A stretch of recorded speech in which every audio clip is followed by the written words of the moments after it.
Today, May 3rd. Today is May 4th, is it not? Yeah. May the 4th. I saw May 3rd there.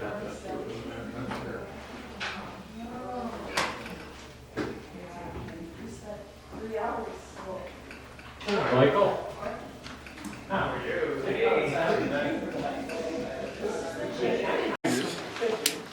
I'd like to welcome everybody to the Francois Baby House this morning for the opening of our Time Capsule Revealed exhibition and the unveiling of two still sealed letters from 1988. Actually, one's more of a big package because Laurel stuffed a lot of stuff in an envelope.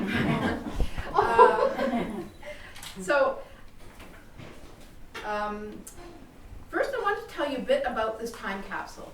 I started working here in 1992 and I had no idea we had a time capsule until we kind of ran across it when we were going through storage. Because it wasn't buried in the ground, it was just in a box. In fact, this is it here. Not very exciting, but it was acid free, I can tell you that. It's nicely maintained. I might just leave this up here. So we found it, and it says clearly on the top, this time capsule was prepared as a 30th anniversary project of the Hiram Walker Historical Museum, which was the name of the museum at the time, on May 7th, 1988. Citizens of all ages contributed sounds and images of life in Windsor in 1988, as well as their hopes and predictions for 2018. Placed in storage May 7th, 1988. Please do not open until May 7th, 2018. But I don't think they looked at the calendars because May 7th is a Monday and we're not open Monday. So, close enough, exactly. So when it came time to do this unveiling, we wanted to have a peek in it ahead of time so we could get the stuff on display. But as we were going through the material, there were a couple envelopes that in particular I thought were quite interesting and that we wanted to have as part of something to open that hadn't been seen, and we have two envelopes in there. So you'll be invited to come and take a look at the little display afterwards. But I will say that there are cool things like a Sears Fall Winter Catalog from 1987. We have it open to the technology page. There were two Betamax tapes that we got transformed into a format that can actually be read. And in a moment I'm going to play the clip of the 1988 birthday party that Malcolm Campbell did in 1988. Here he is.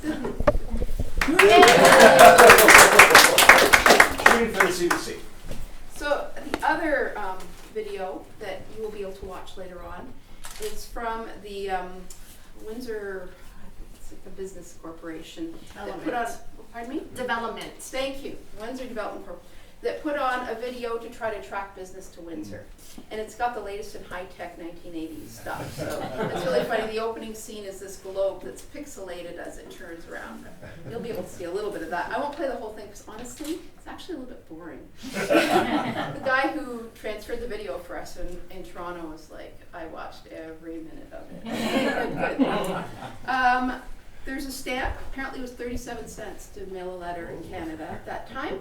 And they have a loonie, because they're very proud of the loonie. It had just been introduced in 1987. We've got lots of kids' cards, and we have loads of material from children. So we have letters from kids in Forest Glade Public School. We have letters from a number of other schools, little cards, and those are actually in the display case. Some of the letters, people can look through them. They're in a binder at the back. But we're also going to be putting some of them on Facebook over the next series of posts that we do. Because it'll be cool to actually see if anybody responds and if they're still around. Okay, what else did I want to say? Okay, so I'm going to now show a video clip of the 1988 celebrations. Craig, if you want to make this thing work. If you guys want to turn your attention to the screen here. Mm-hmm.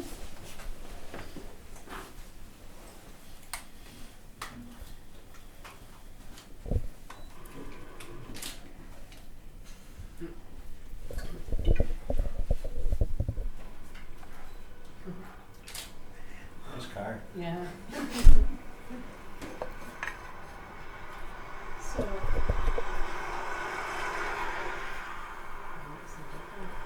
yeah, you can look down Pitt Street and it does look quite different.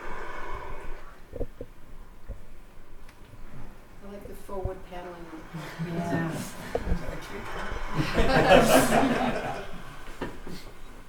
Big construction. I sure have. This is Ann Chafe, who's assistant curator at the time. She now directs the rooms museums in Newfoundland. Mm.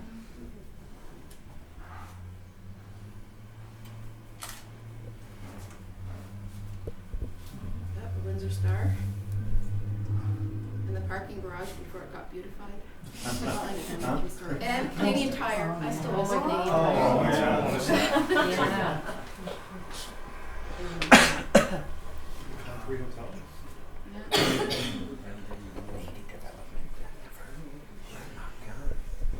Dalton. Yeah. Excellent shooting, Well, thank you, John. It's because there's a long voiceover. The reporter's doing a voiceover. That's why I need this kind of video. So this is upstairs on the second floor where our offices now are.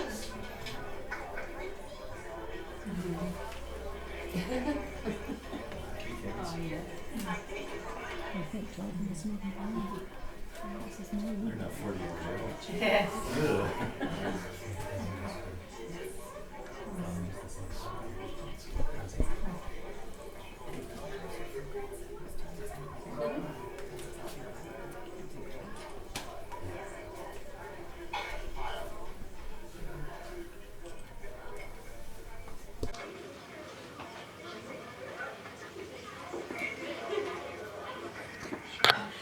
There's Alan Douglas, who was the first curator.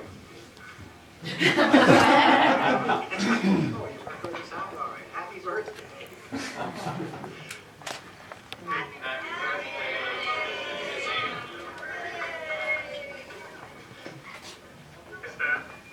It's Judy Levesque. And there's Hugh in the background. They're very young. What a puppy he is. Another guy, Chris. Oh my God. And another star guy. That's Harmon Norton. Yeah. She's an ancestor, a descendant of Francois Baby who used to live next door. And the wife of hotel owner Norton Palmer.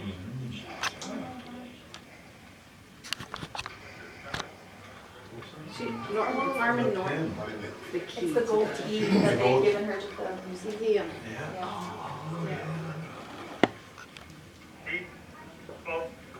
All three of these folks were here 30 years ago. What's your name, sir? Robert. And your name? Yeah. And then it just cuts off. Do you want to I'll show you the opening sequence of the, I'll turn the volume up a little bit. This is 1988.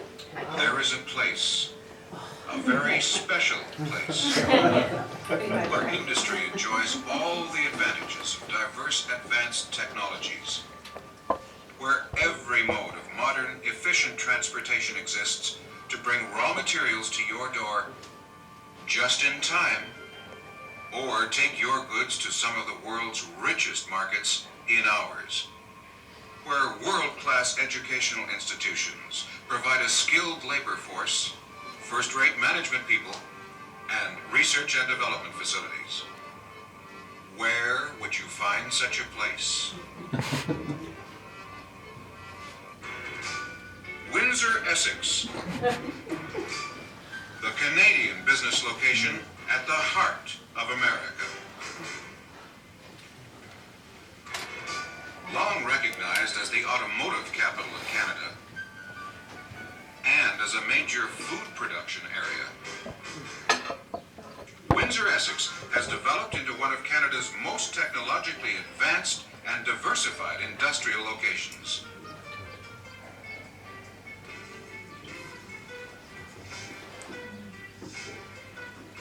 Okay, I think we can pause it there. Stay tuned, you can watch the rest of it later, I promise. So, I'd like to now welcome to worship Mayor Drew Dilkens, who's one of our special guests this morning. I will ask the mayor to open the Time capsule, perhaps. And I think it's the first letter on top that you're going to be, yes, the little small letter there. And you'll need this. And that one is, this is Rory O'Connor. You can take that out. So hi everybody. Hello. Welcome to Museum Windsor, one of our 2 locations. We're happy to have this wonderful spot here. I'll put the weapon down. Happy to have this wonderful spot here along with, of course, our beautiful Chimchuk Museum down the road. And I'm always impressed when I come in here because I always see something new about my city. And I'm a big fan of our local history, of our community, which is why we're helping to celebrate Tecumseh and Brock. Those statues are here. We'll be put up, I think, next month, if not July at the very latest. Hiram Walker will be here. Our statue of Hiram Walker will be here in 2 weeks, and we'll prepare the base in Walkerville to celebrate one of the, I would suggest, one of the most important businessmen of the time, and certainly a big contributor to what we now call home here in the city of Windsor. And it's right that we recognize him in the rightful spot of Walkerville. And I don't think we're done. I think that we have other people that we need to commemorate, people that we need to recognize in our city for their strong contributions. And I think the folks who were involved, including Mr. Wigle, and of course, the name has escaped me. I can't believe it. I'm in front of all of you, and the name has escaped me. But the other one who was involved, deeply, intimately involved with bringing Ford here to Canada and the birth of the auto industry in the city of Windsor. He's so important. The mayor is forgetting his name in front of this audience. McGregor? Thank you, Gordon McGregor. Thank you. And so we're going to find a way to recognize them and continue to recognize and celebrate the history of our wonderful city. And so today, I get to open a letter from Mrs. Wigle. And of course, for context, I want to make sure that I do this justice. I want to tell you about Camilla Wigle for those of you who don't know much about her. But Camilla died at the age of 107 years old. She was believed to be Windsor's oldest resident at the time of her death in 2008. In the Windsor Star, it was written that Camilla's life read like a history book itself, a journey through 2 world wars, the Great Depression of the 1930s, and 10 decades of technological and cultural changes. She was born and raised in Walkerville. Her father was one of the 2 Ford stockholders credited with bringing the company to Canada and helping create what we now know as Ford City. And her late husband, John Wigle, was the mayor of East Windsor in 1930. She was a businesswoman, an accomplished harpist and pianist, and one of the first members of the Windsor Symphony Orchestra. At the age of 17, she played the harp for Edward, Prince of Wales, during his visit to Windsor.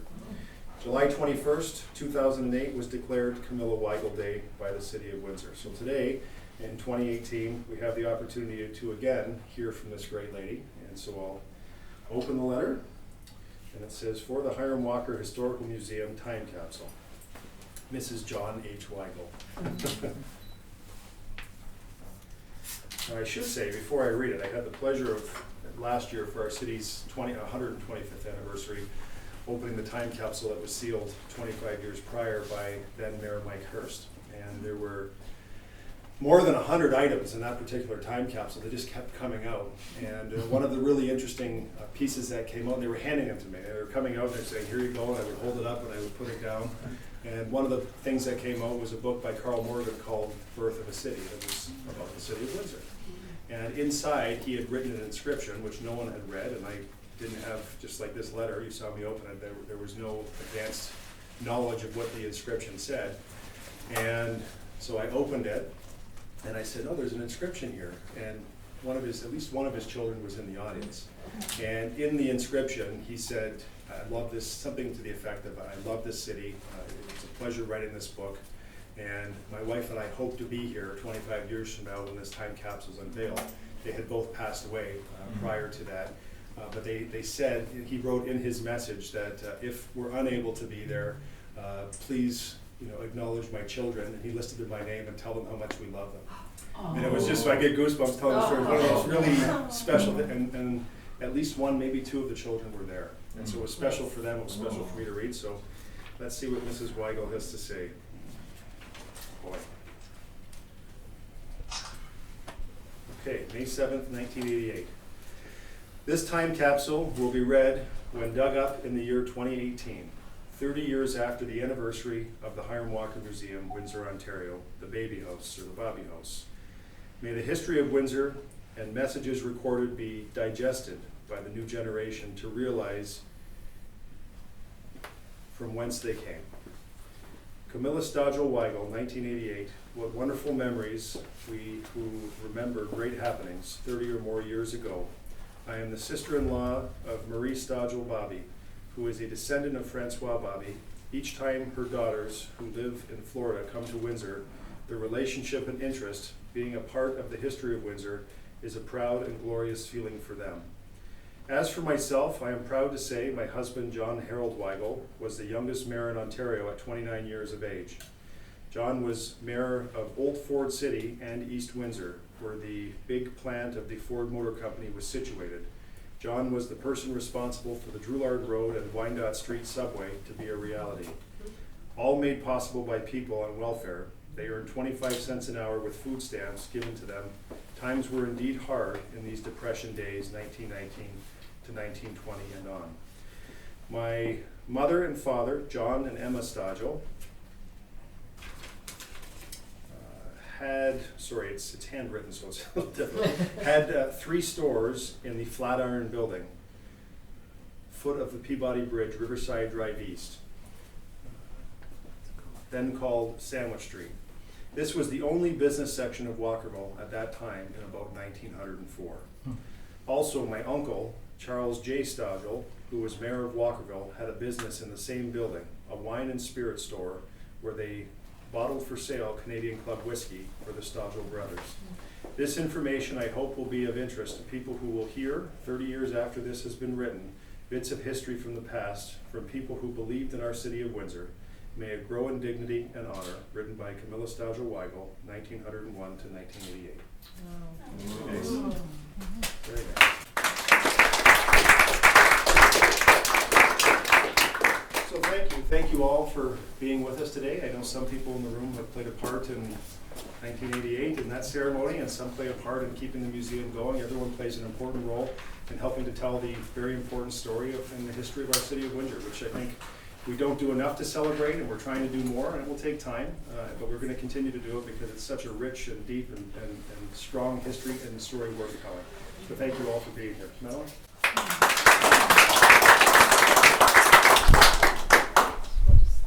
Pop this back in here. That'll go on the display in a moment. Thank you, Mayor Drew Dilkens. It was an honor having you here today to read that letter. I remember Camilla well because she was part of an exhibit we did here in maybe 2008, something like that. 7. For a curator, I'm really bad with dates. I'd like to introduce our next special guest, Rory O'Connor and her mother, Laurel. So when we looked at the time capsule, there was this giant sealed package that had lots of tape on it, addressed to Rory O'Connor, which I thought was unusual because everything else was just like in honor of the 1988 celebrations, but this one said, it's to Rory O'Connor, and it specifically said, sealed by her mother, Laurel O'Connor, and it says on the exterior, time capsule to be opened by Rory O'Connor or closest relation in 2018. So I thought I'd better try to track down this Rory O'Connor because or else her mother's not going to be very happy. So we Googled Rory O'Connor and we found out, wow, she's the artist behind the Dieppe Memorial. So that was so cool. And you know, history is a way of coming around. It's really neat. And then Craig, who was our education volunteer and exhibit coordinator, tracked her mother down on Facebook. So, modern day has its advantages. So I'd like to welcome Rory and Laurel to come up to the front to open the package.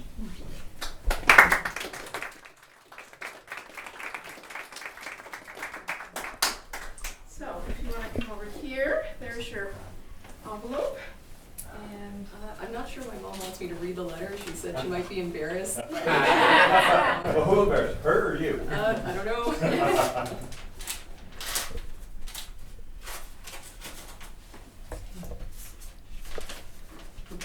It's very securely sealed. Some other thing.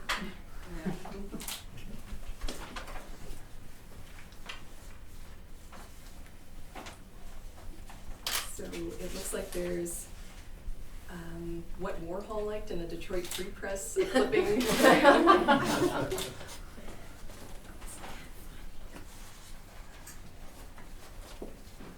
there's lots of postcards, some kind of card here. Show it to us. Anonymous artist. And I think this is some artwork by Bill Featherston, actually a friend of my mom's in Vancouver, and that is.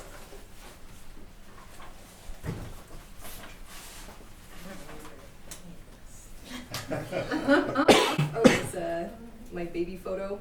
I wonder where that went. Oh, and a picture of myself and my mom. That's me as a baby. October '87. And September '87. And a photo of my dad from Christmas '87. And a wedding photo of my mom and dad. That's awesome. Another wedding photo. Oh, and I think this is a picture of my mom giving birth to me, November 8th, '86. In case you forgot. Thank you, Rory. There's a matchbook from, I guess, the wedding, June 14th, '86. Some people will say, what's a matchbook? Yeah. There's a feather. Like you found. I guess I found it. $1 from 1984.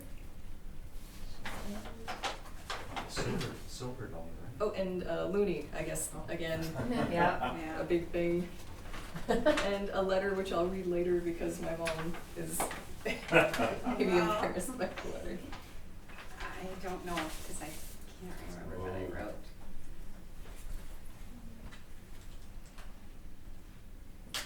Maybe I'll read the first line. It says, "Dearest Rory, trying to imagine where you might be in the year 2018 is a bit frightening.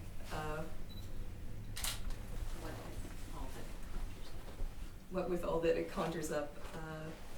My only true hope is that this letter will find you happy and that I will be able to share it with you."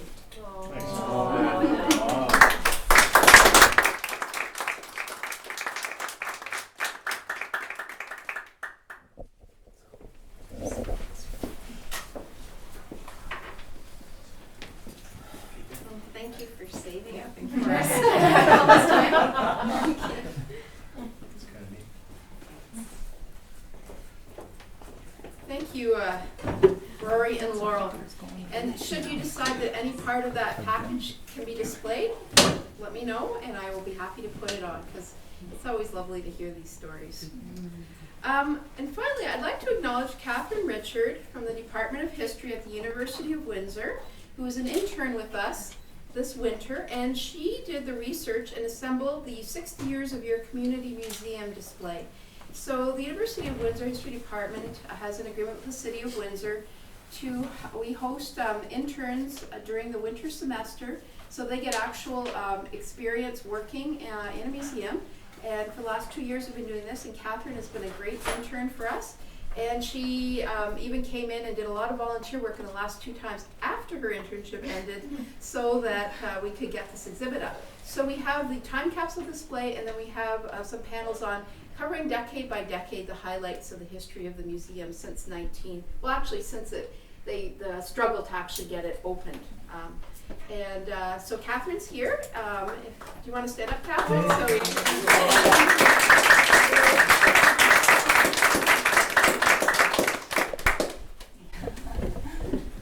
So I'd like you to enjoy the time capsule exhibit and the 60 Years of Your Museum display. And also don't miss, on the table by the big printing press are some binders which have all the letters of the school children that were in the time capsule. It was impossible to put them all out, but we are going to be putting some of them on Facebook. And also there's a binder over here with some questions for our current visitors. Be sure to leave us your thoughts about life in 2018. Thank you very much. Thank you.